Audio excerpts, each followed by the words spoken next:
In May and early June, IBM polled more than 18,000 adults across the US to understand how COVID-19 affected their perspectives on remote work, the return to the workplace, also where they live, how they shop, how they use transportation. And so, with me to explain the findings of this really interesting study is Jesus Mantas, the Senior Managing Partner of IBM Global Business Service. So, welcome, Jesus. Great to have you here. Great to be here, Jen. These are a lot of questions that a lot of us have about how are we going to live in the next 5 to 10 years. Give me kind of your top findings from this IBM study. Some of the few findings that are very interesting and in a way surprising. Remote work, for example. Many people talking about the so-called cabin fever. The fact of the matter is when we actually asked the 18,000 people that we asked here in June, what do they think about working remotely? 81% of them said, frankly, they would like to retain an option to continue remotely. And over half of them, 60% say they would like it to be their primary way of working. The permanent effect is this hybrid telecommuting and presential is going to be probably the future. Interesting finding about ride sharing, for example.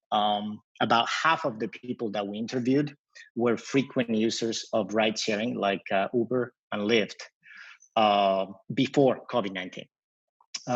This half basically say half of them will not use rideshare right now. They don't trust it. They don't trust it to be safe. And frankly, over 1 in 5 people say they're not going to use public transportation. So if you think about it, this is a 180-degree change from where we thought the world was going when we were in January. What did you find out about urban life? Like, what are the long-term trends with that? Urban life, what the study basically tells us is 1 in 10 people find more appealing to live in an urban center. That basically means 9 in 10, they do not. So 1 in 5 people say that they are either planning or have already left an urban city. Now, this is a consequence. If you think about it, it is a ripple effect. It is connected with the point of remote work. To the extent that you can actually do remote work more consistently, then the convenience of being in an urban center. Interesting enough, 3 cities seem to be, if you want, more immune. New York, Chicago, and Los Angeles. The residents of those cities, they actually say only 1 in 10. They say that they would abandon versus 1 in 5, which is the median average.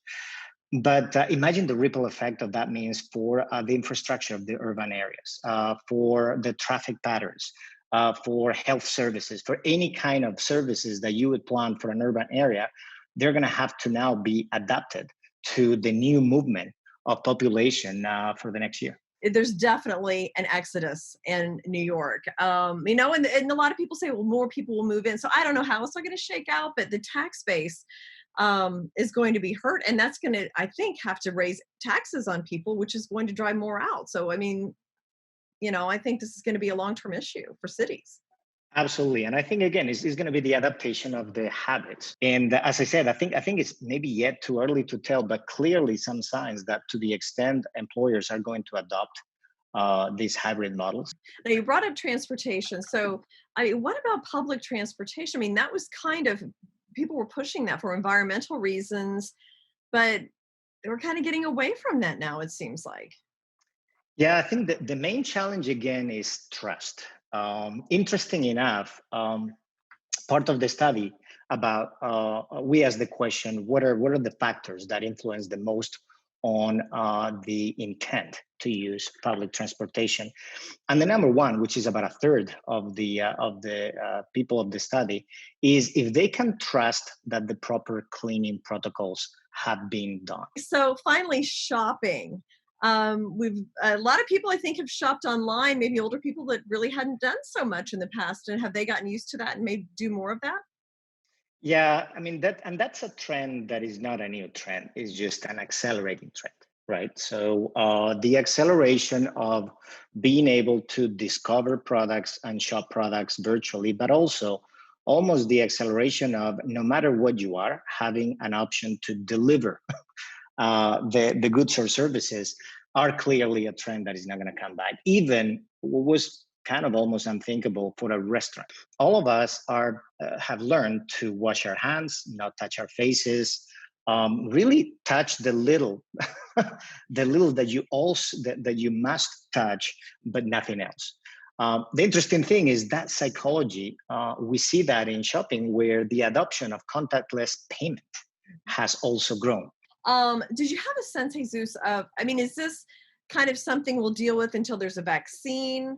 Are these more permanent changes for a generation? I mean, what's your sense of if will go back to normal or not ever?